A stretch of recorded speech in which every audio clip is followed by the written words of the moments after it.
Good day, and welcome to Glasnost in Our Time, where we try to look at the world rationally in the hope that it will look rationally back. I'm your host, Anthony D'Agostino. It's the 13th of October, 2022. The Ukrainian war is intensifying. There are attacks on the Nord Stream pipeline and the bridge at the Kerch Strait. Russia is attacking back at the infrastructure targets all over Ukraine. So the lights are going out in many places all over Ukraine. And at the same time, other odd developments are occurring that are directly related to the war and to the economic crisis that it is apparently unleashing.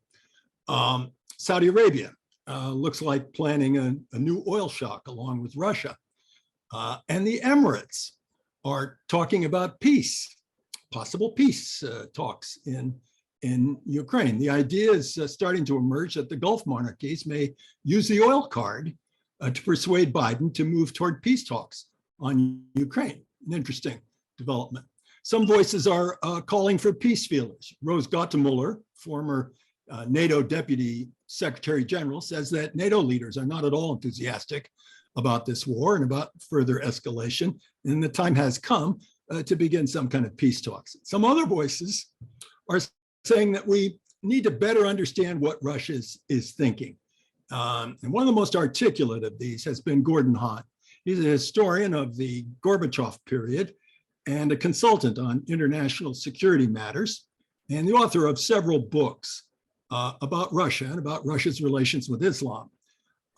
His latest is a book about the Russian collectivist mindset and contemporary Russian ideology, the sense of wholeness, presumably, in Russian ideology and resistance to pluralism, resistance to Western ideas of pluralism. Also, he's written some articles on what he calls escalation paths for the war and on elite tensions inside the Russian apparatus.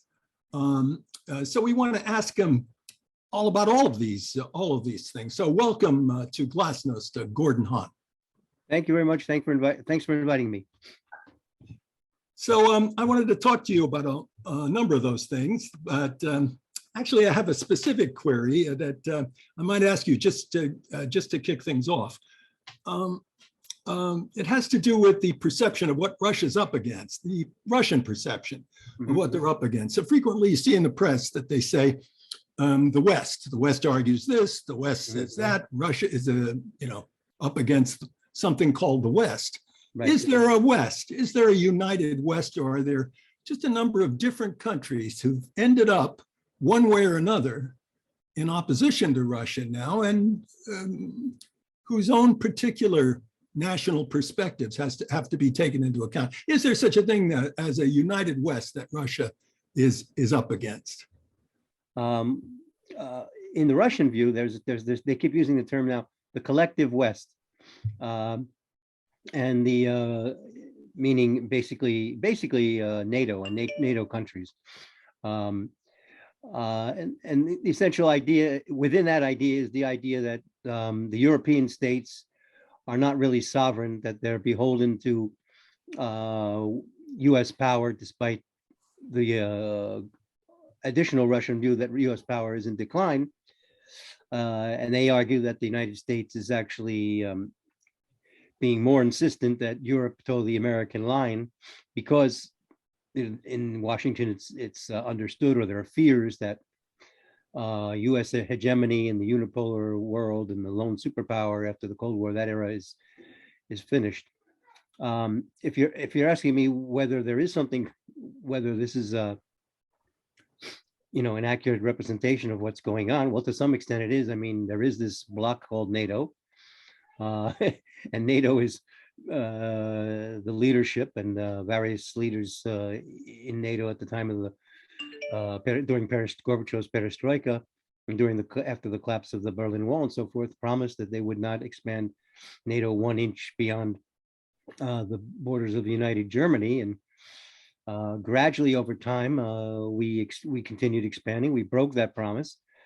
And that when it first happened, when we brought in Poland and Hungary and the Czech Republic, there was an immediate reaction And even during the period before that, when before the actual inauguration of those three countries into NATO, during talks with Clinton and between Clinton and Yeltsin, Yeltsin was very clear. In fact, you can read some of the transcripts in the National Archive, and one can, the visual is him being on his knees begging Clinton, please don't do this, because and whatever you do, if you could just make an announcement that the Baltic states will never become part of NATO.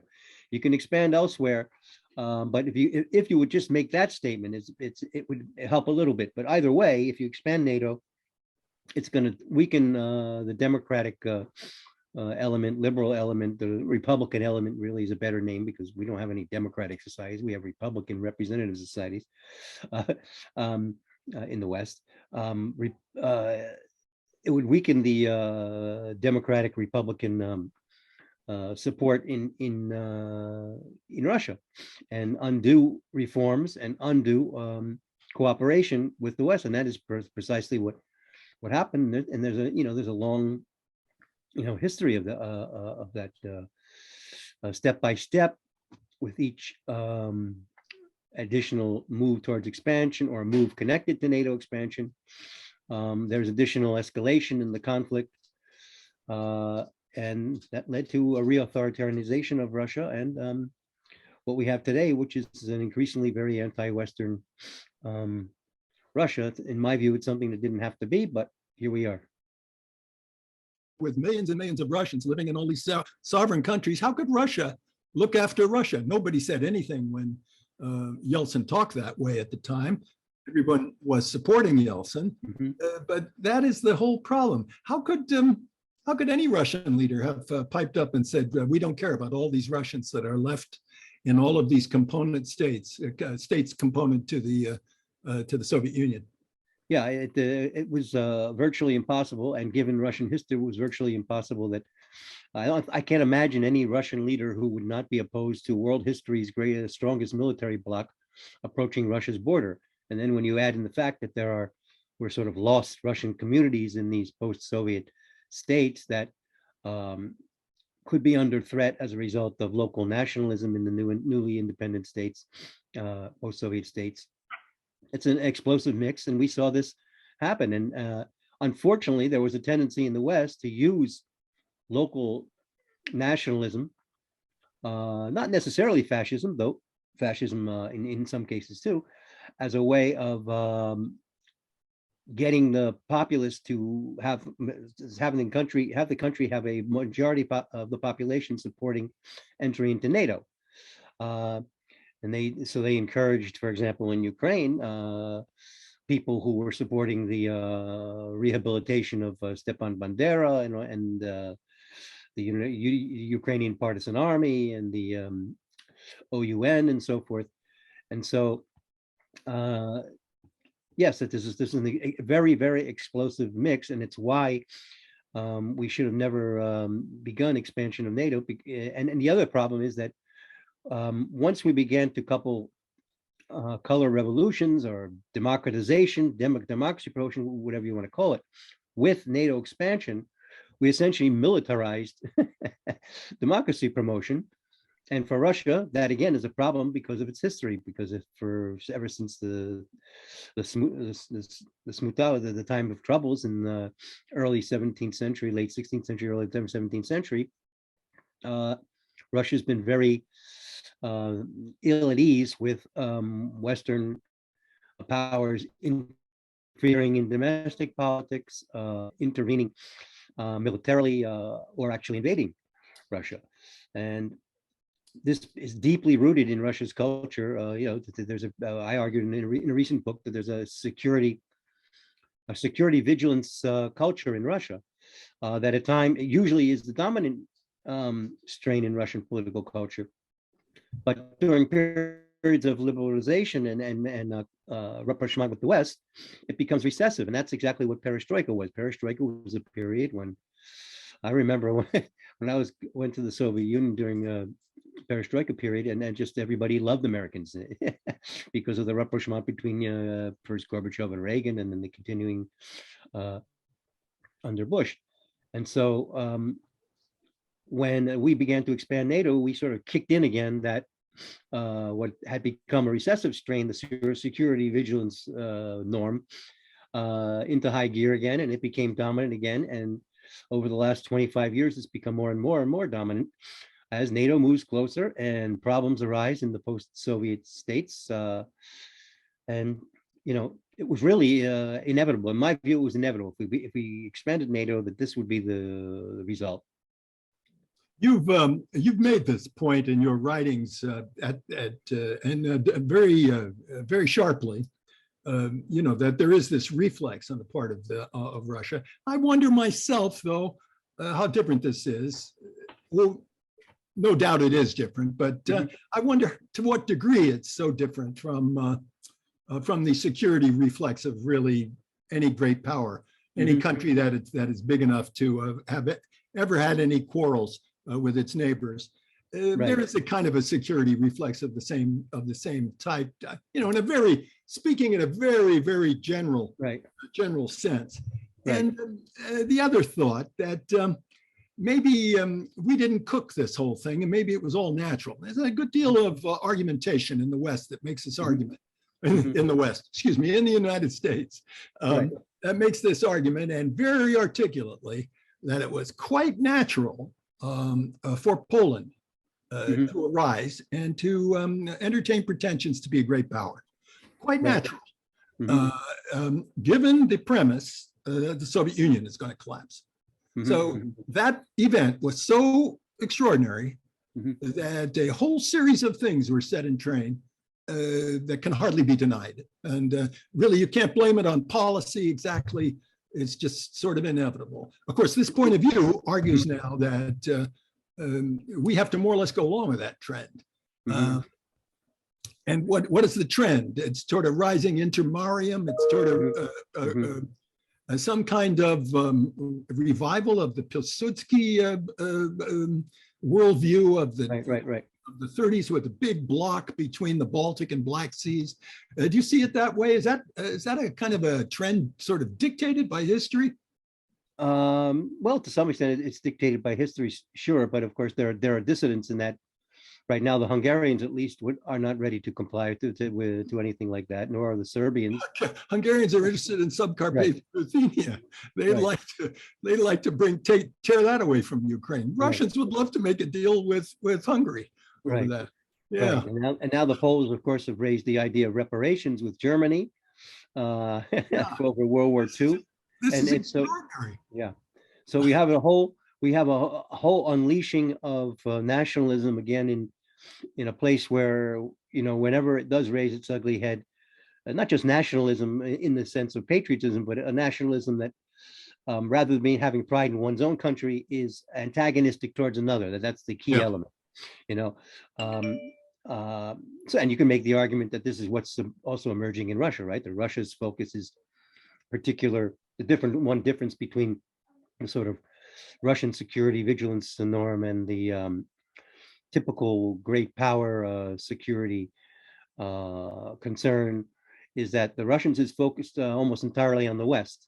So when this problem emerged with the West, and plus there's a long history. I mean, you don't see, I can't think of another pair of a relationship, the Western and Russian or the Russo-Western relationship, that has this sort of mutual love-hate relationship, particularly on the Russian side. The Russians are much more obsessed with the West than the West has been with Russia, although it's that big of a margin. I shouldn't say much more. There's an obsession, but we have our own obsession. Russophobia has a long history, and actually going back to Poland, that's one of the places where it's strongest, is Poland. And I get the sense that the Poles are just itching, like the Ukrainians are, to bring NATO into this war. They think that the Putin's support inside the country is thinner than it looks in opinion polls, much thinner, and we're living under this false assumption that everybody wants democracy and freedom in the same way that we do here in the West, and there's an element of of truth in that. The question is, how is this packaged when it's brought into another country? And the bigger question is, wouldn't it be better to let other countries come to this conclusion themselves rather than trying to force it on them and then punishing them when they don't meet up to our standards, which was also a big element of the last 25 years.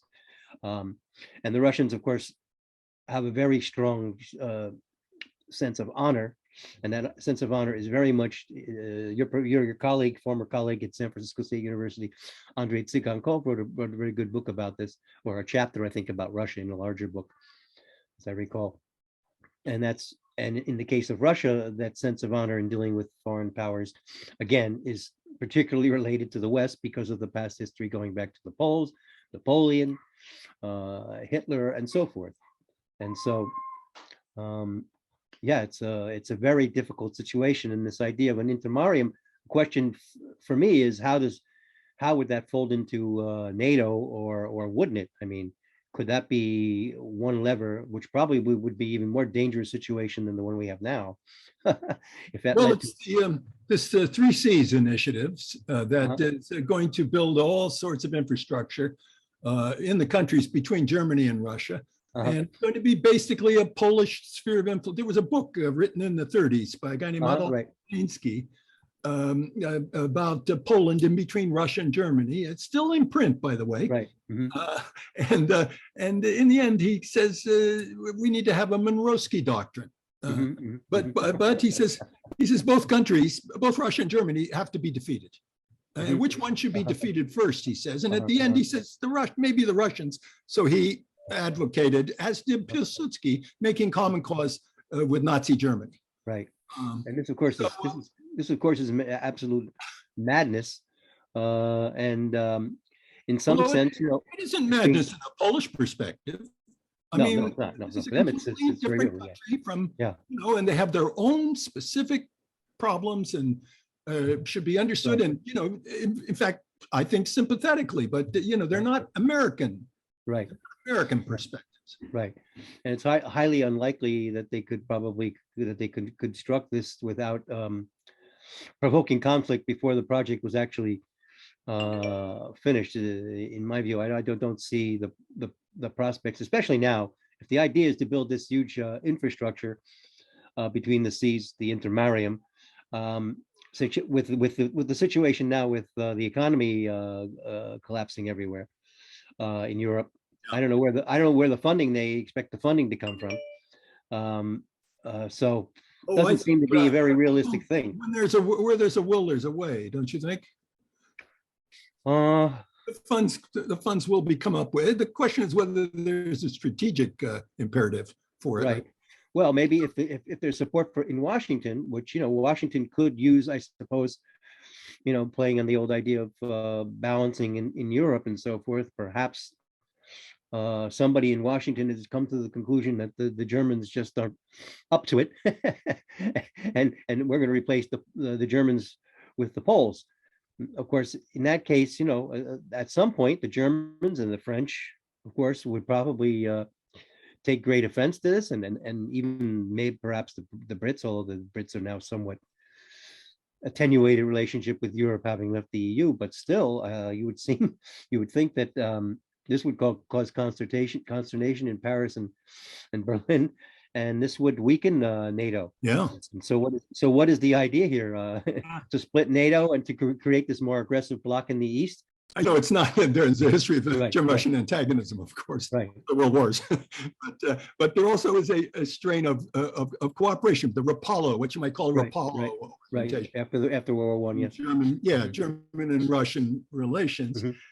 By the way, when people bring this up, they get all hot under the collar and they say this is Hitler-Stalin pact. This is the Molotov-Ribbentrop pact kind of way of looking at it. No. It's a German-Russian relationship that developed in the 1920s and didn't have anything to do with Hitler. Right. And it goes back to Bismarck in the 19th century. It's well ingrained. How can Germany end up now hostile and antagonistic to Russia to the same degree that the Poles are? Now, you can understand it with the Poles.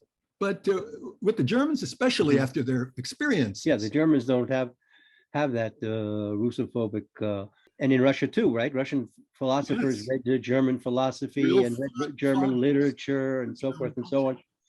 Mhm. So it's a very, very different relationship. And I don't, and then of course, as a result, some felt let down about Germany's willingness to stand up to the Russians and so forth and so on.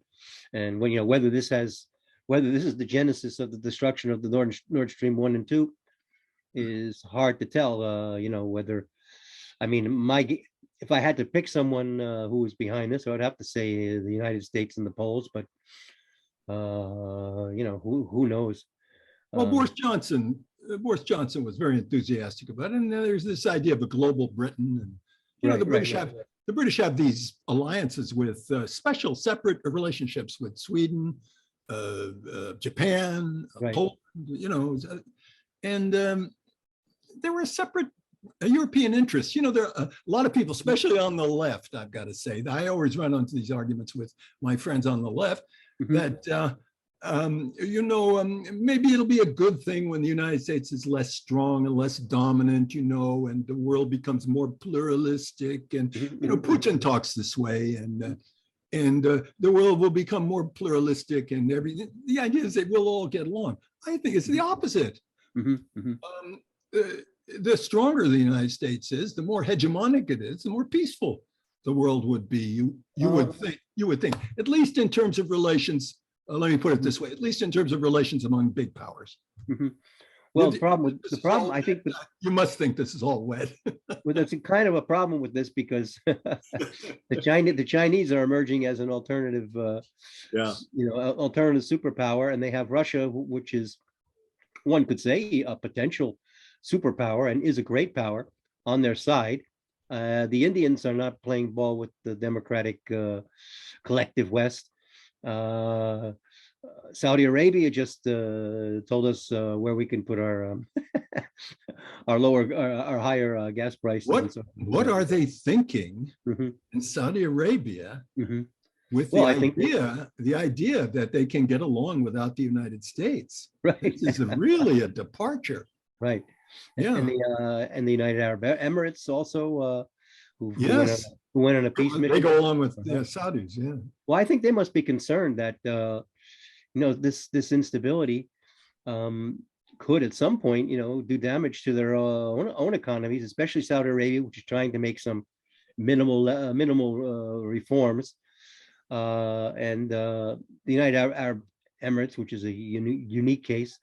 They need to keep these gas sales and oil sales going, and if there's granted, tanks need oil and need oil, but at some point, the tanks are going to start running out if we get into a major conflagration, and markets are going to shrink, and people aren't going to be buying oil and gas. And I think that again, they are looking at their own national interests and understand that plus the way the United States simply just is so arrogant in relations with other states. I think this is actually the main problem. If we would have learned to continue being diplomatic like we were in the Cold War. In the Cold War, we actually engaged in diplomacy quite well with the Soviet Union, and we solved a lot of problems, so we didn't go to war.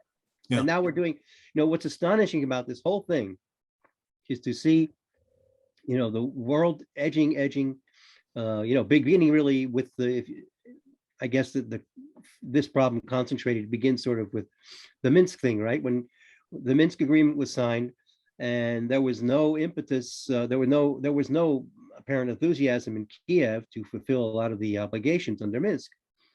And the United States, having not participated in the signing of Minsk or the negotiating of Minsk, didn't do anything to encourage Kiev to fulfill its obligations. Didn't meet with Russia on the question of Minsk. Now we have this new war, if you want to call it. It's really an extension of the previous war, to begin in 2014. Same thing. We have now, but now we have the world heading towards, as Biden said, Armageddon Joe. We're heading towards something that could be a global Armageddon, and yet the United States is sitting by and just letting things unfold. And the lone action seems to be sending weapons to Kiev. I mean, it's just it's astonishing to watch the lack of leadership, and yet this is a country. I'm sure we're doing things behind the scenes, like, for example, blowing up the Nord Stream pipeline, but assuming we did it. But I mean, what real leadership is about is right, managing the international system. If you're the real leader, if you want to be the real leader of the world, you want to manage the international system and maintain the peace. It's not in anybody's interest. And not turn everything over to your allies. And Right. say, we back you to the hilt. Right. Exactly. A blank check. Right. Check to the world. And to a country that's not even an ally. You know, what's the most astounding thing is, I read that comment today, I forget who it was by, Stoltenberg, I believe it was, the General Secretary of NATO. And he made this comment that, well, yes, of course, if we don't want to get dragged into this war, and of course, if one of our NATO members is attacked, then we will move to defend that NATO, but Ukraine isn't an ally. It's not a member of NATO. We're generally on the topic of Europe being divided and NATO not having one front exactly, although maybe it does have one front. At any rate, how should we put this? It appears to be one front, but actually there are fissures and divisions. And what are the essential divisions? It's the British and the French who don't agree, in my opinion. That's at the heart of it. Liz Truss was asked about her relationship with the French. How about your friendship with the French? She's about the friendship. She says, we'll see. Right. We'll see. Also, Macron said, what? Of course we're friends. What do you mean we'll see about it? Of course we're friends, but there's this kind of what the French would say, an Anglo-Saxon reflex. To look at the world in terms of the seas and not to have any kind of real conception of continental matters, where the Germans and the French and the Russians, even if they don't agree, they at least speak the same language. I'm sounding like General de Gaulle now, but that's a fundamental thing that still obtains, don't you think? And even with and even more so with Germany, right? I mean, you would think that the Germans and the French would come together. I mean, because they've been the more hesitant parties in terms of trying, in terms of doing. Although the French have been giving over, some more weapons than the Germans have, but still, you would think that the Germans and the French would find each other in this mess. And maybe the Nord Stream pipeline will be the catalyst. These things take time. I mean, it was only last week that Nord Stream occurred. So maybe that would be the thing. It looks like the blocks, basically, it's sort of it looks like you have the Anglo-Saxons and the Poles leading a more aggressive faction within NATO. And you have the French and the Germans sort of trying to hold things back and prevent a major war, because they understand the Normandy group. Right. And they don't have this angst about going to war with this desire to go to war with Russia like the Poles do. And the Ukrainians, of course, are doing everything they can to drag us into the war. And I'm really afraid that somehow the Poles and the Ukrainians are going to team up and pull something off that will actually make Putin overreact, and then NATO will enter the war. I wanted to come back to the point that I lost when my cute little daughter came in. And that was the way we hung Ukraine essentially out to dry by truly another astonishing thing, where we kept promising over a period of, if you just at least going back to 2008 NATO summit, where we said, Georgia and Ukraine will definitely someday be members of NATO. And they kept reiterating that at various NATO summits each year. And at the same time, we knew that Russia was deadly opposed to this. And we were doing everything to turn the Ukrainians and the Russians against each other, knowing that Russia is a far greater power. And moreover, not knowing, but claiming that Putin is, at least in some quarters saying this, that Putin is irrational, aggressive, and he wants to recreate the Soviet Union, which would definitely affect Ukraine, and perhaps even to go further into Europe. So in what sense, in what world is it a logical policy to keep telling the Ukrainians, yes, someday you're going to be into NATO, pushing them into a conflict with Russia, and then when Russia attacks, leaving them hanging out to dry.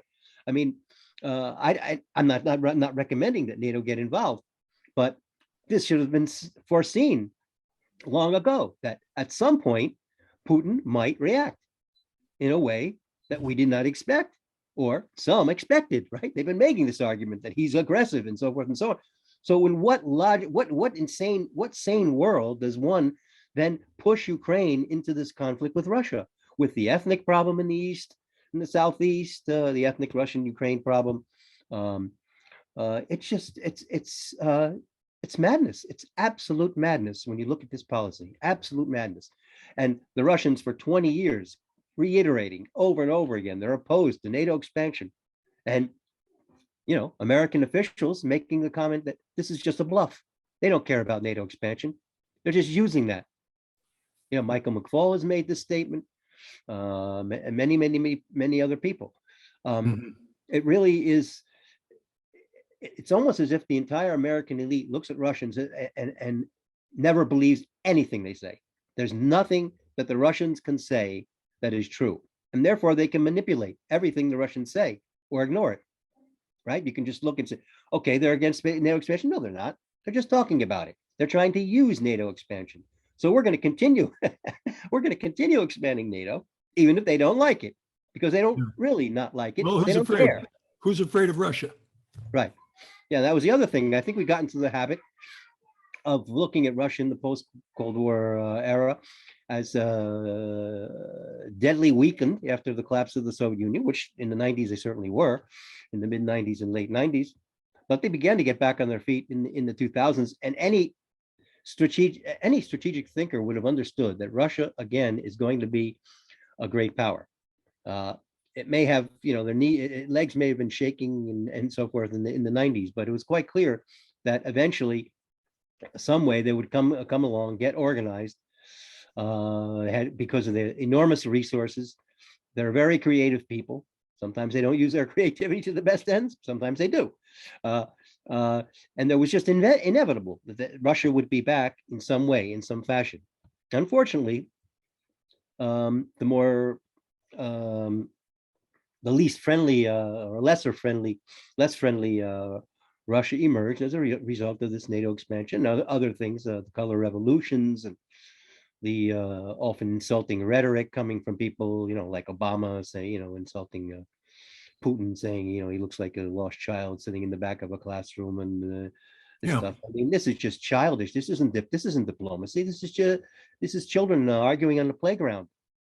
Yeah. So it's really astonishing to it's really amazing to behold. It really is. I've had a thought that's gnawed away at me for a long time, and I don't know if it's right or wrong, but it sounds like something that you were just saying a minute ago. It's the idea that when the United States uses its diplomacy in a more aggressive way, I got to say that, a really aggressive diplomacy, where you really want to act like a big power or the big power, and you really want to make things go your way, impose your will on the world, that it acts peacefully, and it's less likely to have a warlike visage. And the reverse, when you act passively and you let your allies carry the ball, and you stress loyalty, loyalty to allies, all the rest of that, it means endorsement of war. You have to screw up your courage and follow your allies wherever they take you. For now, it's the Poles. One of these days, it's going to be the Swedes and maybe the Japanese, it strikes me. And I guess, so the essence of really asserting yourself and really getting control of things is to talk peace. Right. I agree. It seems like a paradox. You're dominating by being peaceful. It seems like the ultimate value in any foreign policy should be to avoid war. right? Unless, and there are of course times when one needs to go to war. Unless you have a reason Yeah, to want to go to right. war. Well, let's pursue that. Uh-huh. What's the reason for the United States to want a war with Russia? Suppose Russia should break up, Putin should be overthrown. What do you think the result of that would be? Well, if you look at opinion polls, Putin is popularity rating is still very high. He took a hit over the last month because of the polls. The most recent polls were taken before the Crimean bridge attack, but after Nord Stream, I believe, and after the pullout from the withdrawal from Kharkiv. And before that, people were beginning to get a little fed up with the slow progress being made on the Donbass front. And one needs to understand that, for example, another poll just came out today that I think it was 81%, or was it 88? I have to go back and look. Supported the annexation of the four of Zaporozhye and Kherson, and the Donbass and Luhansk, right? So this means that the policy has support. It's not just Putin, right? This is a policy that is supported by the population, and Putin's popularity rating is approximately the same as the popularity rating for the annexations, high 70s, low 80s. He took a hit of about 6% in one poll, down from 83 to 77, which is pretty significant. That doesn't happen very often. It's happened. It has happened. He took a bigger hit when he proposed the pension reform way back, was it 2012, I believe it was? I can't remember. So the bottom line is here is the majority of the population supports the war, supports what he's doing. They want victory. So the only way he's going to lose support is if he fails. So he's going to lose support amongst the hardliners. And if there's an alternative to Putin, if there's some kind of a palace coup and so forth, remember, all the liberals have left the country, just about all the liberals with any stature, and they didn't have that much stature to begin with after NATO expansion and so forth, but most of them have left. So there's no support for any kind of liberal option, liberal leader. The alternative to Putin is a more hardline leader. So the more we destabilize Russia, the more we're actually escalating the situation, because he's going to become more concerned about he's looking over his shoulder over a possible coup, or in a more general way, some kind of a nationalist uprising from below, which is unlikely, but I suppose possible if the war dragged on for 2-3 years with little success, and 100,000 casualties or more, something like this. One can imagine that's absolutely. Yeah. So he's going to become more aggressive. He's going to become but he's going to become weaker, and he could be overthrown, and a hardliner is going to replace him. The chances of this is the most likely, is it not? Not the scenario of a peace candidate coming forward. No, there's no chance for that. And saying, let's admit we're beaten after all these losses that they have taken. No, it's much more likely for them to say we've still got plenty of weapons, plenty of ability to fight. Putin hasn't done it more strongly enough. By the way, there are a lot of Russian commentators who are saying exactly this, including the most articulate ones. I think they're making this case that they haven't done anything yet. I can see no prospect in the near term. Certainly a year, next year, unless the war goes very bad, which is highly unlikely, that Putin would have a serious political problem. Why can we say that the war would go badly, say not unlikely to go badly, say through certainly the first half of next year? The next few months are likely to see a massive Russian offensive. The mobilization of 300,000 troops is intended to not send green conscripts to the front and start fighting, because that would create mass casualties. The idea is to put them in the rear to secure the rear, and those troops that have been securing the rear in the past, the regular troops that are professional, will now go to the front. Before, the front was occupied by the DPR, the Donetsk forces, the Lugansk forces, Wagner Group, the Chechens. Now they're going to put the regular army into it. They're going to put more modern weapons into it. They have 700 aircraft sitting just over the border ready to use. They're going to start hitting the Ukrainian infrastructure. The Ukrainian is going to be without heat in the winter, maybe out of electricity. The army is going to be short on fuel and so forth and so on. So we're looking probably by New Year's, Ukraine is going to be in a world of hurt. And this, of course, is the most dangerous time because who knows what the Ukrainians may think up in order to try to survive or bring NATO into the war. This is, I think, the next 2-3 months are going to be very dangerous before Russia can actually maybe put Ukraine in such a bad position and it no longer has any options, and then maybe they'll come to the bargaining table. The other danger, the other thing that I'm very much worried about, and this could be part of the counteroffensive that's going to become the winter counteroffensive, if you want to call it that, is the risk that Zelensky could be killed, right? Because if you compare the way we conducted our war in Iraq, the way the Russians have conducted this war, they have not attacked any central government institutions until the few days ago when they did, I think, a drone hit the Rada and they hit some presidential offices. But let's be clear, Russia could have gone in February and turned the entire central Kiev if they'd done nothing else, right? They could have done nothing else and just gone into central Kiev and turned central Kiev, where all the government offices, into a parking lot. Yeah, but what would they have then? What would they have then? Well, they'd have an army that would probably... Their calculation was, we don't want to turn Ukraine into a wasteland. Right. He was hoping... just going to change its mind. Right. I mean, it would be a terrible thing to do, but they could have done that. And probably the war, the kind of war, conventional war that we're seeing now would not have happened. Instead, Ukraine would have fallen into chaos, and we would have had, maybe warlords, and we would have guerrilla operations and so forth and so on. And there would have been general chaos. I think the other thing was that the strategy was initially, I can't prove this, but my hunch is that when they originally sent in 30,000, 40,000 troops from the north towards Kiev, it wasn't just a holding operation that some people were saying it was, so that they couldn't send those troops to Donbass, so that the Donbass, Russian Donbass troops could make progress in the east and south. It was they were hoping that Zelensky would flee.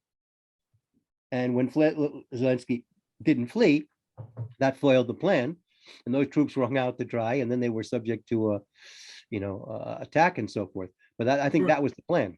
Yeah, they were following the lesson as they must have figured it of Kazakhstan. They marched in with a massive column of armor into Kazakhstan and restored order in a matter of days. And they were probably thinking that this is the way it would go in Ukraine. It may have been just actually, a hope or a hunch or something that they expected, but they weren't sure of. That Zelensky would flee, and then Plan B was to do what they did. That may be an alternative, because it doesn't make any sense. There cannot be any. There's no way you're going to seize Kiev with 50,000 troops. It's just not going to happen. You need, most military experts would tell you they would need 200,000 troops to take Kiev, and then they would turn the entire Ukrainian population, because of the casualties. Even many who might be pro-Russian would turn against what the Russians had done. That's why Putin has basically gone sort of surgical in the attacks, despite all the Western media claims that the Russians are targeting civilians and so forth. This is nonsense. Of course, sometimes they do hit civilians, no doubt about that, but they're not targeting civilians, and they're actually trying to not hit civilians. They're trying to hit things like hit infrastructure and command posts, and they're hitting troops, of course, obviously. But they're not, and even when they were hitting infrastructure was before, until the last few days, they weren't really doing a massive job. That's the other option they could have done at the beginning of the war. They just bombed the infrastructure to hell. But either way, even in that case, you can't completely black out Ukraine, because there are still 4 nuclear power plants that are under Ukraine's control. And if all those, if too much, if the wrong electric power stations are knocked out, then there could be an accident at some of those nuclear plants. No way you can bomb the nuclear plants, but even hitting these electric installations, you have to be very careful, and the Russians have been very careful so far not to hit those that would impinge on the nuclear power plants. So in either case, they're not going to be able to completely black out Ukraine, but they can do enough damage that the army will be hampered. Even government communications and things like this could be hampered. And the population, of course, is going to suffer gravely through the winter. So it's bad situation all the way around. The point being that, by winter, I mean, by the end of winter, there really could be an opportunity for the Ukrainians just to say, to fold in.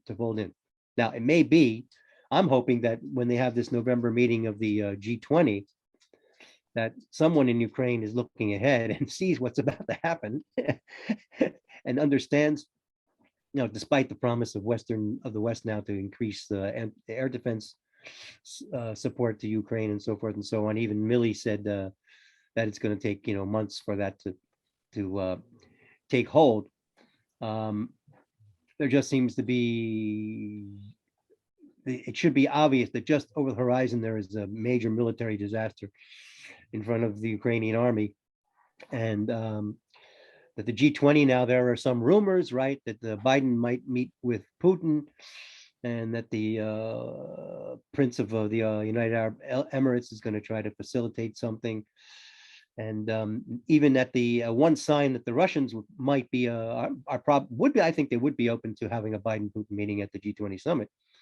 But one sign that might be the case is that at the, I think about a week ago or 10 days ago, they had a meeting of the parliaments of the G20 countries, and Matvienko was there, the Speaker of the Upper House.